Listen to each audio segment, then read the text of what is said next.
BCY party నిరాహార దీక్ష 3వ రోజు విజయవంతమైంది. తిరుపతి, ఆంధ్రప్రదేశ్లోని భారత చైతన్య యువజన పార్టీ జాతీయ అధ్యక్షుడు బోడే రామచంద్ర యాదవ్ ఈ నెల 11న మంగళగిరి పూలే మండల్ భవన్లో ప్రారంభించనున్న ఆమరణ నిరాహార దీక్షకు మద్దతుగా తిరుపతిలోని కలెక్టరేట్ ముందు నిర్వహించిన రిలే నిరాహార దీక్ష 3వ రోజు కూడా విజయం కొనసాగుతుంది. ఈ కార్యక్రమాన్ని తిరుపతి జిల్లా కన్వీనర్ వంక రమణయ్య నేతృత్వంలో నిర్వహించారు.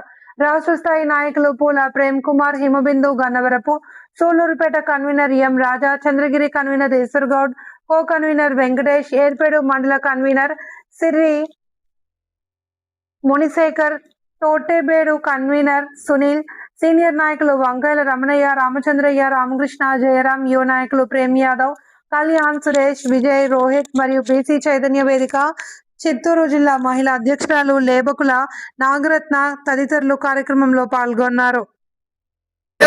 జై బోడే రంజిత్ రెడ్డి గారి నాయకత్వం.